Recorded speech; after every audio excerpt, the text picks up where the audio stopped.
Thazhava Mahatma social service society മാസ് സവിനയം 2026 പരിപാടി സംഘടിപ്പിച്ചു. തഴവ 18-ാം വാർഡിൽ നിന്ന് SSLC +2 പരീക്ഷകളിൽ വിജയിച്ച വിദ്യാർത്ഥികളെ അനുമോദിച്ചു.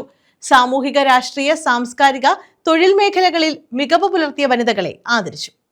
Thazhava Mahatma social service society mass ആണ് സവിനയം പരിപാടി സംഘടിപ്പിച്ചത്. 18-ാം വാർഡിൽ നിന്ന് SSLC +2 പരീക്ഷയിൽ വിജയിച്ച വിദ്യാർത്ഥികളെ അനുമോദിച്ചു. സാമൂഹ്യ, രാഷ്ട്രീയ, സാംസ്കാരിക, തൊഴിൽ മേഖലകളിൽ മികവ് പുലർത്തിയ വനിതകളെ ചടങ്ങിൽ ആദരിച്ചു. CR മഹേഷ് MLA ഉദ്ഘാടനം ചെയ്തു. ഈ മഹാത്മയ്ക്ക് എല്ലാവിധ പിന്തുണയും സഹായവും വാഗ്ദാനം ചെയ്യുന്നു. ഇന്നിവിടെ ആദരിക്കപ്പെടുന്ന പ്രിയപ്പെട്ട കുഞ്ഞുങ്ങൾ 10ാം ക്ലാസ്സിലും 12ാം ക്ലാസ്സിലും മികച്ച വിജയം നേടിയ പ്രിയപ്പെട്ട മക്കൾ, അതുപോലെ തൊഴിലുറപ്പ് തൊഴിലാളികളായിട്ടുള്ള അമ്മമാരും സഹോദരിമാരും, മറ്റ് ഇവിടെ അംഗനവാടിക്ക് ഭൂമി കൊടുത്ത അവരും ഞാൻ ഈ അവസരത്തിൽ അഭിനന്ദിക്കുകയാണ്. കാരണം ഒരു മണ്ണ് പോലും ആർക്കും കൊടുക്കാത്ത കാലത്ത് വലിയ സമ്പത്തൊന്നും ഇല്ലാത്ത ഒരു കുടുംബത്തിൽ അംഗമായിട്ട് കൂടി കുഞ്ഞുങ്ങൾക്ക് പഠിക്കാൻ അത്തരത്തിലൊരു വലിയ മനസ്സ് കാണിച്ചതിനെയും ഞാൻ അഭിനന്ദിക്കുന്നു. എല്ലാവർക്കും നല്ലത് വരട്ടെ എന്ന് പ്രാർത്ഥിച്ചുകൊണ്ട് ഈ ചടങ്ങ് ഔപചാരികമായി ഉദ്ഘാടനം ചെയ്തതായി അറിയിക്കുന്നു. ബഷീർ പനയഞ്ചേരി അധ്യക്ഷത വഹിച്ചു. ബിജു കെ വൈരിൽ സ്വാഗതം പറഞ്ഞു. മുർഷിദ് ചിങ്ങോലി മുഖ്യപ്രഭാഷണം നടത്തി.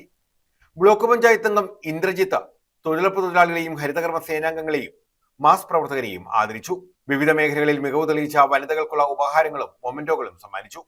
മാസ് ട്രഷറർ ഹേമചന്ദ്രൻ നന്ദി പറഞ്ഞു. കഴിഞ്ഞ മാസിന്റെ ഉദ്ഘാടന വേളയിൽ ഞാൻ ഉൾപ്പെടെയുള്ള ജനപ്രതിനിധികൾ പങ്കെടുത്തതാണ്. അതിന്റെ ഒരു ഭാഗമാകാനും എനിക്ക് സാധിച്ചിട്ടുണ്ടായിരുന്നു. കാര്യം അന്ന് ഇവിടെ അരവിന്ദ കണ്ണാശുപത്രിയുടെ നേതൃത്വത്തിൽ നമ്മുടെ LP സ്കൂളിൽ വെച്ചിട്ട് ഒരു നേത്ര പരിശോധന ക്യാമ്പ് സംഘടിപ്പിക്കുകയുണ്ടായി. അന്ന് ആ ക്യാമ്പിന്റെ ഭാഗമായി 53ഓളം അച്ഛനമ്മമാരെയും കൊണ്ട് എനിക്ക് തിരുനെൽവേലിയിൽ പോകാൻ സാധിച്ചിട്ടുണ്ട്. എൻ്റെ സ്വന്തം മാതാപിതാക്കളെ പോലെയാണ് ഞാൻ അവരെ കരുതലോടുകൂടിയാണ് ഞാൻ കൊണ്ടുപോയത്. ഇന്നും അതിൻ്റെ ഒരു സ്നേഹം എൻ്റെ കൂടൊപ്പം നിലനിൽക്കുന്നുള്ളത് ഈ ഒരു അഭിമാനത്തോടുകൂടി പറയാൻ ഞാൻ ആഗ്രഹിക്കുന്ന ഒരു സന്ദർഭമാണ്. തികച്ചും ഇന്ന് ഈ വേദിയിൽ വളരെയധികം സന്തോഷമുണ്ട്. കാര്യം ഇവിടെ നമ്മുടെ കുഞ്ഞുമക്കൾ അവർ SSLCയിലും +2-നും ഉന്നത വിജയം കൈവരിച്ചുകൊണ്ട് നിൽക്കുന്ന ഒരു സന്ദർഭമാണ്. അതേപോലെ തന്നെ നമ്മുടെ തൊഴിലുറപ്പ് തൊഴിലാളികളും അതേപോലെ തന്നെ ഈ പറയുന്ന വിവിധ മേഖലകളിൽപ്പെടുന്ന ആളുകളെ ആദരിക്കുന്ന ഒരു സന്ദർഭമാണ് ഇവിടെ അരങ്ങേറിയിരിക്കുന്നത്. കുഞ്ഞുങ്ങളോട് എനിക്ക് പറയാൻ ആഗ്രഹിക്കുന്ന ഒരു കാര്യമാണ്, നിങ്ങളെല്ലാവരും സ്വപ്നം കാണുന്ന കൂട്ടത്തിലല്ലേ? അല്ലേ?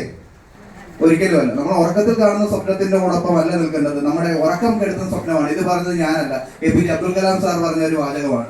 അപ്പം തീർച്ചയായിട്ടും ആ സ്വപ്നം കാണുന്നതിനോടൊപ്പം തന്നെ നിങ്ങളെ സംബന്ധിച്ചിടത്തോളം നിങ്ങൾ ഒരിക്കലും മറക്കാത്ത 2 പേരുണ്ട്, നമ്മുടെ മാതാപിതാക്കൾ. News bureau, Thazhava.